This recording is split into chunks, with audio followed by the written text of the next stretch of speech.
Hello, this is the RPG Crawler, and welcome to another season of Indie Game Friday, where each week I take a look at a different independent role-playing game.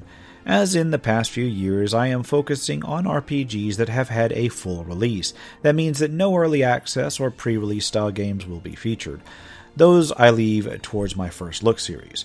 I also tend to focus on RPGs that are available on the PC, although they may be available on other platforms. That having been said, I do occasionally delve back into past years to cover older games from time to time, just to vary things up. So now that you know the format of this, let's go ahead and take a look at this week's offering. And this week I'm actually going to be covering an RPG that's got a lot of other genres kind of mishmashed into it, and that also seems to be a mobile port. Developed by Hi Rabbit and published by Locojoy, Uncharted Ocean was released on Steam back on December 8th, 2019. It does, as I said, appear to be a mobile port, so it is available on other platforms. Uncharted Ocean is a pirate/sailing-based RPG, a trading exploration game. When I first took a look at this one, it reminded me vaguely of Uncharted Waters or Sid Meier's Pirates, or at least a budget version of those titles, and to that end it pretty much fits the bill, except with different methods of character development. In terms of plot, and there is a plot, you play as a voyager under Magellan who gets separated from the fleet after negotiations to fund an expedition go wrong, and end up having to chase down your former captain and go through various hoops to restore the fleet. There are various side quests and tasks that you can participate in along the way in order to gather resources and improve your own fleet of ships. Starting a new game allows you to choose a nationality from among several available in the time period, including England, Spain, Portugal, France, the Netherlands, Venice, the Ottoman Empire, and the Tunisian pirates. Each nationality gains an individual skill as well as adjustments to how certain factions view you. There may be other benefits in your home country as well that crop up from time to time. You are then given a single small ship, usually a cog, a series of captain skills, and the opportunity to review your character's stats. Both characters and individual ships have stats that govern how they function in and out of combat. Captains have navigation, medicine, trade, artillery, force, cooking, keeper, and knowledge. Each of these governs its appropriate section of combat or exploration. Individual ships have a displacement or ship type, whether it's a ranged or a melee-style ship, what type of wood it's made out of, a durability, armor, speed, maximum number of crew, cabin capacity, which should probably be cargo capacity, side guns, bow guns, total firepower, range of their attacks, and what items may be equipped. During play, more skills may be learned from various ports. Characters' individual stats may improve as they level up, and you gain experience to level up just by sailing the ocean. Ships can be upgraded with various equipment to improve their overall statistics. New ships may be built with the various types of materials that affect their basic stats as well. Once in the game, there are several different modes of play. You'll spend a fair amount of time on the city screens and out at sea on the exploration screen, only occasionally broken up with combats, ruin excavation, or other subsystems. The city screens are where you're going to find quests, pick up officers and crew, build and customize ships, get trade goods and equipment, outfit yourself for expeditions, learn skills, and so on and so forth. Basically everything that isn't either exploration or combat directly focused. Along the top and bottom of the screens are your basic info bar and your general menu interface, both of which are common to screens beyond just the city screen. The info bar shows the date in the game, and then something I honestly have no idea of what it's supposed to represent, then the accrued gold. On the bottom interface menu, you have a globe icon that brings you to the map you've explored so far, flanked on the left by the fleet window and the items menu, and on the right by the log and the general settings menus. In the fleet menu, you can look up your individual battleships, assign officers to several positions on each ship, which will improve its efficiency in combat and exploration. These include a controller and a scholar that function for the overall fleet. Then for each individual ship, a captain, keeper, surgeon, gunner, commander, and chef. You may also look over the weapons and figureheads that you have available and assign them to each ship, effectively functioning as combat equipment. The crew list lets you assign crew to each ship's position through a different interface than the original. Sailors allow you to reassign the general hands on all the different ships in your fleet. Technology lets you look over the various skills and tech that you've picked up in your journey. And the formation lets you set where ships start on the battle screen. This can be useful since some ships are more suited to range attacks, while others are more suited to melee attacks or closing in and boarding. It's almost like arranging the individual party members in a more traditional RPG, and you can use equipment to specialize various ships for different roles in combat in that regard. Next is the items menu that just lets you look over each item type. These may include quest items that you've picked up, gear that you've purchased in the prop shop, equipment that you want to equip to your actual captain, trade goods, and so forth. Consumables are items that you use to mitigate certain events at sea. Equipment is items that you can equip on your captain to boost their skills. Material is used to craft ships and weapons. Drawings help unlock new designs and technology. Task items are gained through quests. Skill books may presumably be used to unlock skills, and goods are used to trade between ports for income. The log menu basically compiles the various information that you've uncovered, including the various quests that you have under availability, information that you have on your various reputations, allies, and investments that you've made, places that you've visited and ruins that you've uncovered under intelligence, information on the various items you've uncovered and studied under discoveries, and then finally general information on the game's items and where to find them in the walkthrough section. Back on the city screen itself, on the right-hand side, there's the name of the city, the country it's in, who the mayor and garrison belong to, what level the city has been invested up to, if it has any specialty goods, the rating of the port itself, and just how much you've invested in that particular city. The main portion of the city map is basically a generic image of a city with various locations labeled. Each city may have several of these facility locations, and not all cities have every facility. In fact, most don't. Generally, the higher the class of the port, the more chances you have of having particular shops. There's the props shop where you can buy and sell consumables, materials, and equipment. The black market where you can buy individual rare items. The market where you can generally buy trade goods. The tavern allows you to recruit officers and sailors, as well as restore fatigue that you use up in digging ruins. The workshop allows you to build and allocate ship weapons and figureheads, while the shipyard allows you to build a new ship, reinforce an existing hull, refit an existing ship with the various accessories such as additional sails, castles, and so forth. The bank lets you take out and repay loans. The office lets you undertake treasure hunting quests.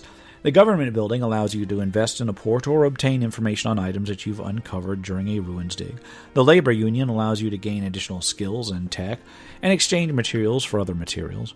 The church allows you to promote officers that have capped out, and the residence is generally useful to pick up quests. Some cities also have a field which allows you to dig up various ruins. Finally, the port allows you to configure your fleet, repair damaged ships, and set sail. When you set sail, you are given the choice to automatically resupply, repair, and hire on additional crew, which is useful to quickly prepare yourself. Supply includes both food and water supplies, and you can only carry a limited amount. How far that will take you depends on how many sailors that you've hired. You can set sail with just a skeleton crew, which will allow you to go further afield but leave you susceptible to disaster, while having more crew will enable you to withstand shipboarding actions and other disasters that can chip away at your crew. If you're out there on the sea with too few crew, it can leave your ships moving much slower. Once at sea, you're basically roaming a tile-based world map. You can only really explore the oceans, although ports and ruins accessible on the shoreline can be entered or just stopped at for supply if you're close enough. At sea, the info bar at the top is expanded, as is the general icon bar on the bottom. At the top, additional information is given on your fleet, including overall health, crew levels, and cargo capacity, as well as wind speed and direction, your ship's current speed, and how much food you have remaining. Along the bottom, you have additional icons to the left and right representing various actions that you can take, which generally expend various consumable items or equipment from your inventory to allow for an additional benefit. In order to move around the screen, you simply click in a direction and your ship will move there and continue doing so until stopped or the direction is changed. You can also enter the log and auto-travel to a destination, well, at least set it up so your ship automatically does that, but this may require you to actually pay attention to your supply levels, since some of those voyages can be quite long. It's not actually fast travel, it's just more they automatically set the course. At any time, you can click on your ship to stop movement, effectively pausing the movement. At this point, you can click on the anchor icon to drop anchor, which allows you to let other ships move while you stay in place. Out on the ocean, you can see various items bobbing in the ocean from time to time. Simply passing near them allows you to open them up and gain some resources. You may also see the aforementioned towns and ruins that you can enter, as well as other ships. Ships may actually represent several ships, so that you can click on them to check out how many ships are in that particular fleet if you want. You can attempt to talk to them to gain knowledge, or to attack to enter the combat screen. Movement around the world is governed largely by weather and wind direction, but you may also encounter random events such as storms or outbreaks of rats or plague that can weaken your crew, cost supplies, or just make travel generally dangerous. Many times, quest combats don't give an option other than to fight, but if you attack a ship or are attacked that is not involved in a quest, you may be given the option to outright surrender or attempt to escape rather than battle. Once in a battle, you are presented with a real-time click-and-drag battle in which you can maneuver your ships simply by dragging them to different areas, tap on different skills as they become ready, and attempt to crush your opponents. Each ship has a hull rating and a number of sailors, and if either is reduced to 0, that ship is defeated. During combat, the ships automatically fire when within range or may close and attempt to engage in melee. Doing so basically ends up trading blows that reduces crew until one or the other is defeated. There are a few other tasks that you can do throughout the game. Some are relatively easy. Investing in a port, for instance, not only can improve that port, but provide you with a return over time. Exploring ruins opens up a minigame where you dig up patches of dirt and may uncover resources to use or rare unknown artifacts. If you uncover an artifact, you must have a fleet scholar to begin identifying them, and they are then given to the government building where you must see what you've learned from them at a later date. There's treasure maps to hunt down as well as salvage to dig up, and both of these may send you out abroad for resources. There is a sort of fencing minigame that triggers from time to time where you fight enemy captains in sort of one-on-one battle, but it's actually kind of laughable. As far as the presentation goes, well, I gotta admit, it's not exactly top of the line. Now, the interface isn't too bad for a mobile port, but it can be a little bit clunky and probably needs a bit more polish.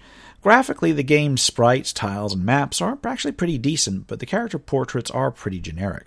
They get the job done, in other words, but are nothing particularly special. The music is fitting for the theme, but can be a little bit overbearing. I found that I had to either mute it or turn it off almost to mute in order to concentrate on anything in the game.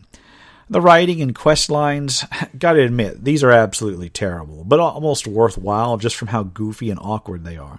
It's a sort of so bad it's funny sort of thing. The English localization seems to be almost machine translated in some areas, while the actual idea behind some of the quests are just straight up silly no matter what you think the translation is. But, that can be okay if you're up for a more whimsical style of journey. All in all, the game, if it cost any more than $5, I wouldn't recommend it, but its price is actually pretty reasonable, even when it's not on sale, and it doesn't do the genre too badly. The combats are a little awkward when you're starting out, but once you get some ships upgraded and outfitted and specialized to what you want to do with them, they can be a little bit better. I personally would let the combats go on auto, but that's just me. When Uncharted Ocean works, and it does work sometimes, it works fairly well, and what it does best is ocean exploration, crew management, and trading with passable combat. This is not one of those games that you're going to want to play for the storyline, trust me. But if you enjoy outfitting a fleet and going at it in the world, it'll do the job. It's fun. It's fun when you consider that.